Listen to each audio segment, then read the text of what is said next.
And we are back with Lisa Waters Lane in the studio. She comes each week, and we just give this segment to her to share a different perspective, a softer perspective, more beautiful perspective. Okay. Oh, okay. No pressure. So inspire us all. Okay. Plus, it's just good to have all these shows, all these radio shows, all these podcasts are just one guy on there going, let me tell you, some Farmer Joe who's telling you how to garden agriculturally for the best grape production or more tomatoes per acre. And that's not who's tuned in here. These are backyard. I call them yardners. They're gardening in the yard, and they just kind of they're gardening. It's not, I just made that word up, but it's not agriculture. It's not just landscaping. It's, I want to have a beautiful place. And so you help us with that. Yeah, we'll try. What do you got for us this week? The first thing I wanted to hit, I brought some friends in with me today. Some friends. So these are our ladybugs. We got our ladybugs in. You can kind of. Let's see if I can get for the folks that are tuned in on the traditional radio waves. You're like, what are they you talking can't about? see this, but everyone else, the YouTube and the podcast folks, you can see that. See them all crawling around. Isn't that cool? So we definitely got our ladybugs in. We also have worms. So if you want some worms for your soil, and we are also getting the praying mantis in as well. So just really nice beneficials to put out in your yard, help take care of aphids and other insects. So just a good one to have around. So we do have them in. I'm trying to read. There's a lot of ladybugs.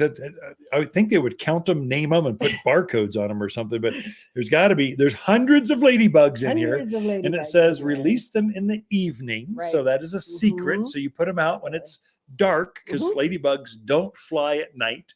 They only fly during the day.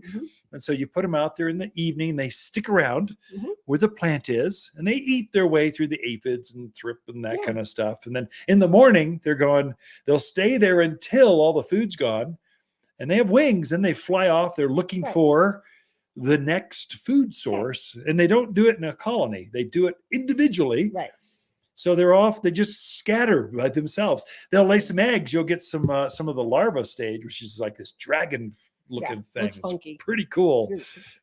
Yep. So anyway. Anywho, even if they're not going to always stay in your yard, but hey, you're doing great things for the environment because they're going to go to your neighbors and the neighbors. So a great one to put out. I would say they do stay in your yard. Everyone just wants them to congregate so they see them all at once. Yeah, they want to see them all together. But for sure, if you release ladybugs in your yard, you will see ladybugs the rest of the year. You'll just see them onesie twosies. They'll light on your shoulder at a barbecue, but they're not going to do it as a horde, as a cohort. Well, thank heavens. That'd be funky. They are cool. Anyway. Yeah. So this week, of course, the forsythia bloomed out. So everybody's seeing those around town. In our nursery yard, in the store yard, the lilacs are starting to bloom. Yeah. So I just trimmed the blossom. You did not cut that off. I did. Oh, that's a $40-$50 plant we could have sold. Well, but now you cut the flower in off. About 20 blossoms. So I cut one off because I wanted to bring it in and show. This is Old Glory. You can tell it's that dark purple. Yeah, in it. It's pretty. Oh, it smells wonderful. So entire good. studio it smells amazing. Delicious. So right now we have the Old Glory, which you can see is that kind of deep purple. We have Pocahontas, which is kind of a maroon purple. Blue Skies, which is kind of a light purple. But they're all either just budding, they're budding out, or they're like in days they're going to be doing it. So you got to come in, even if you don't want a lilac, come in and smell. It's inspiring. Lilacs. It's kind of like very a rose. Inspiring. So now we should describe this a little bit for those folks that maybe are listening to the podcast or just the airwaves. Okay. This is a flower that's probably 7-8 inches long. It's pinnacle in shape. It's got these spires to it. It's covered in flowers. Probably this one, branch has got 40 or 50 flowers on it. Each one's about the size of, just smaller than a dime. And as it opens, this fragrant just emits throughout the entire landscape. So this will fill up an entire patio or entire entrance or front yard, just one plant. We've got them in white, purple, blues, variegated. Yeah, the sensation is this red with a white variegation. They all smell good. And then this is the big one. So Old Glory is a big lilac. It gets easily, 8 feet. head high plus, maybe as far 8-10 feet. Yeah. 10's a bit optimistic, about 8-9 feet. Mhm. And then there's dwarf varieties that have the same color variations, reds and purples, pinks, and they stay about hip high. Right. And the flower's about half of this size. So it'll be maybe 4 or 5 inches long instead of 7 or 8, but it has more flowers covering the plant. And many of the dwarf varieties repeat bloom. They come back over and over and over throughout the year. So, and that's lilacs, which they're again animal resistant. They are, correct. Yep. The deer, javelina, bunnies, not really going to mess with them out in the yard. Drought, very drought hardy. I mean, they got a taproot. They got a real deep root structure, which makes them as hardy as a Colorado spruce or a pine tree. It makes them that tough, way hardier, more robust than a birch or an aspen or maples. This thing's rough. It's just tough, and it blooms. It's a beautiful. You really do need them in the yard. And I think you mentioned earlier the forsythia and the lilacs are great companion plants because that forsythia is going to bloom first, and right on its heels is going to be the lilacs.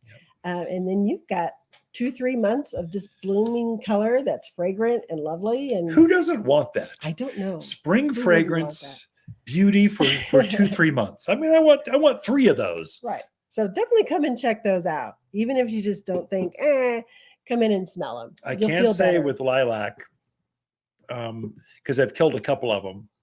If you're planting this, it needs a soil that drains. So if you all are out in that valley area with that hard compacted clay, get a bag of mulch. Oh, definitely. It's just going to make a difference. You'll just need it. You add compost or mulch, premium mulch, to that heavy clay soil. It's going to keep the soil from compacting right back down. You add organics, you're changing the structure of the soil so the roots can get through it. So it keeps it lighter and fluffier. If you don't do that, it won't die. It'll just sit there and it won't bloom. It won't die. It won't grow. Just sits there looking at you, mocking at you. If you want flowers, you've got to make sure the roots can get out, and you got to fertilize it regularly to get these beautiful fragrant flowers. Definitely. And they like the full sun too. So at least 6 hours. Yeah. Don't be afraid to do that. And then now we also have blooming around town, some of our blooming trees again. So I think the plums, ornamental plums, went a couple of weeks ago. They have that light pink blossom. A lot of the red buds, I can tell, I mean, they're close to popping. They're right there. Crab apples have started to bloom. So I brought in, this is called Spring Snow crab apple. It's a white crab apple. Does it smell good? It does, yeah. So, you can tell if it's a lilac or the crab apple. So this is the spring snow crab. This one's a little smaller. It's great for those small yards. Gets about 15 feet tall. Perfect for those small yards. Or you just want to sneak one in. It's a great one. Also in bloom are the radiant crab apples, which have a really dark pink blossom to them. Royal raindrops, which is a that's pretty magenta. Royal raindrops, one of my favorite. They're also in bloom. Just simply gorgeous trees, low maintenance trees. You're not going to have to do a lot of trimming, shaping, pruning on them. And they like it here. They like our area. So definitely ones to be looking for to put in. I should have clipped more, but you always get mad. No, this is like, this is so it's kind of fun. So we're starting to do the radio show in front of a camera. So it's just kind of, that's the thing to do now. So, okay, we'll try it. But it's fun talking on the radio on the airwaves with a video camera. You could just play with the plants. They're just jumping across the screen. Yeah. It's beautiful. It's fragrant. At all. I know, No. So lots of really cool things in bloom. A lot of the candy tuft and the perennials are out and blooming. Dianthus, oh my gosh, they're going crazy they're going nuts. Now. So a lot of things are just going, spring's here now, I'm ready to go. Well, Lisa, thank you for sharing the spring blooming things you can have you can plant your yard right now. Ken and Lisa Lane, the Mountain Gardeners, come see us at Waters Garden Center. We'll show you firsthand what we've been talking about. Be right back.